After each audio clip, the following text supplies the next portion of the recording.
first of all, I think moats are lame. I mean, they're like nice in sort of quaint, vestigial way. But like if your only defense against like invading armies is a moat, you will not last long. What matters is the pace of innovation. That is the fundamental determinant of competitiveness. Elon Musk is an innovator, entrepreneur, and mastermind behind companies such as Tesla, SpaceX, Neuralink, and The Boring Company. People think he's a businessman or investor, but in fact, he's the lead engineer at both Tesla and SpaceX. By focusing on the core business, on the engineering, and on bringing customers what they truly want, he has grown these ventures into industry-changing powerhouses, creating value for his stakeholders and for humanity. Tesla is now worth over $500 billion, despite being laughed at for the first 17 years of its existence. It's now taking on incumbents such as GM, Ford, Toyota, and Volkswagen in the electric vehicle space, which no one thought would be possible.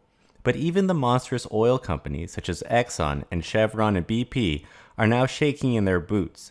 SpaceX is pushing the United States space program to new heights and competing at a country level. Elon Musk has been able to defy all odds and not only create and invent on his own, but also to inspire the tens of thousands of employees who work for his companies. It mostly comes down to our pace of innovation.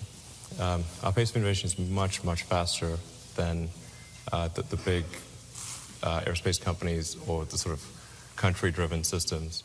So how does Elon Musk create and maintain a disruptive culture that constantly innovates and moves faster than other companies? Let's look at 7 ways how Elon Musk is transforming industries and crushing competitors who stand still. But first, we'd like to give a very special thanks to our sponsor for this video, CuriosityStream. CuriosityStream is an award-winning streaming service. They have thousands of original documentaries and non-fiction shows on topics like physics, space, engineering, and artificial intelligence. Lately, I've been watching an interesting stream called Packing for Mars, which is full of detailed information about the red planet.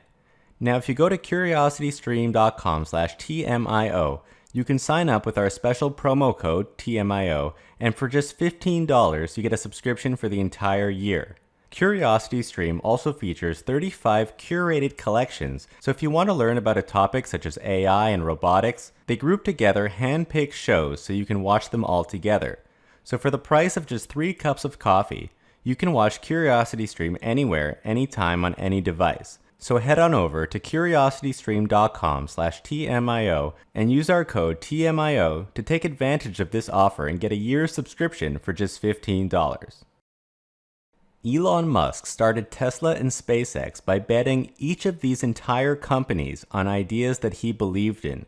He wants to wake up every morning and be excited about the future, and in order to do that, Elon Musk has had to make massive bets, risking it all.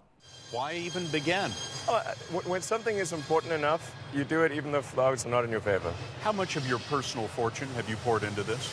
$100 million. $100 million. With Tesla, Elon believed that the company would only have a 10% chance of success, and for SpaceX, its first 3 rocket launches failed, causing the company to almost run out of cash. Luckily, after scraping together enough for a 4th launch, that saved the business. But these companies haven't stopped making extremely huge bets. Building out the Gigafactory, for example, for Model 3 was necessary to scale production of the mass market vehicle, but almost bankrupted the company in the process. However, these big ideas have led to accomplishing the seemingly impossible and building something that has never been built before. It's innovative and disruptive because it's difficult to replicate such unattainable feats. But big ideas don't just solve themselves. Elon Musk put in countless hours of work into his companies. When he started his first, he required that his girlfriend at the time sleep in the office so that she could stay with him. But Elon has been notorious for sleeping on the factory floor in order to avoid commute time and to be present should anything go wrong and to help solve problems that arise. Work hard, every waking hour. That's the thing I would say particularly if you're starting a company. And I mean, if you do simple math, say okay, if somebody else is working 50 hours and you're working 100, you'll get twice as much done in the course of a year as the other company.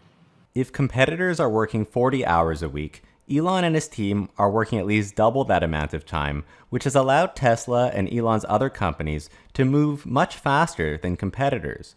This also reduces the probability of failure, because all the employees can work together to accomplish much more in the same number of days, increasing the probability that the work gets completed before any funding runs out. At the same time, Elon Musk has helped to nurture an innovative culture by focusing on things that are actually useful. There's no sense in working on something that doesn't advance or improve your work or make life better in some way. I think really it should be like a usefulness optimization. Like just say like, is what I'm doing as useful as it could be? You're talking about the goal of an organization or a goal in career? general, yeah. And just even if something isn't changing the world, if it's making people's lives better, I think that's great. By focusing on the things that are useful, not only are the employees as productive as they can be, but they're making a difference in people's lives, which gets people talking and spreads positive word of mouth about the product. This strengthens the brand and brings in more sales, allowing the company to thrive. But what's really the key for coming up with new ideas and being innovative? Elon Musk calls this approach first principles thinking. I think it's also important to reason from first principles rather than by analogy. So the normal way that we conduct our lives is we reason by analogy. We're doing this because it's like something else that was done. By first principles is kind of a physics way of looking at the world. And what that really means is you kind of boil things down to the most fundamental truths and say, okay, what are we sure is true or as sure as possible is true? And then reason up from there. That takes a lot more mental energy. First principles is an effective strategy for reverse engineering problems and coming up with original solutions.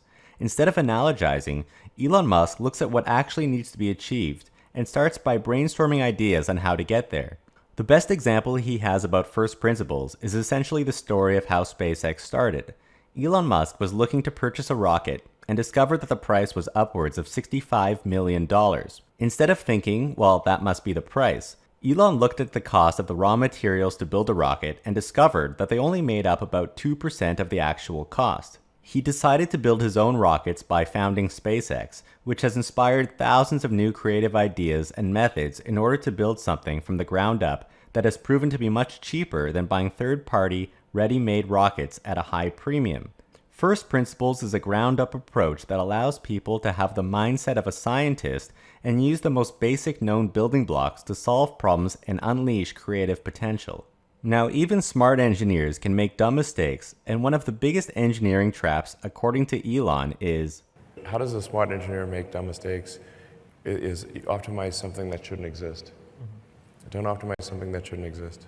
And the reason for that is that engineers wasting their time were adding unnecessary complexity into the system. The best part is no part. The best process is no process. It weighs nothing, costs nothing, can't go wrong. The thing I'm most impressed with when I have the design meetings at SpaceX is what did you undesign? Undesigning is the best thing. Just delete it. That's the best thing. Yeah. By removing parts that are not necessary and shouldn't exist, those things can no longer fail. It removes a point of weakness from the system, making it more robust, not to mention the decrease in costs associated with the removal of those parts and the processes to put them in place. A simpler, leaner, and cost-effective design will make the product much more competitive. Sometimes simplifying the process takes much more creativity and innovation than making it more complex. But Elon Musk doesn't just stop there. Just because Neuralink was able to make a breakthrough in brain-machine technology, or Tesla was able to design away a part for a vehicle, that doesn't mean that the work is done. Elon Musk drives his companies to continue iterating over their work and try to outdo themselves relentlessly and make the product even better. Any existing specification is wrong. Any existing manufacturing method is wrong. Process, equipment, it's wrong. It's just a question of how wrong. Yes. Quote Exactly. Elon Musk. Yes, exactly. We're wrong, just a question of how wrong. Just try to be less wrong. So tell us how we're wrong and how we could do it better so that we can accelerate and improve as fast as possible. By working under the mentality that everything they do at SpaceX or Tesla or Boring Company is wrong, there's always room for improvement.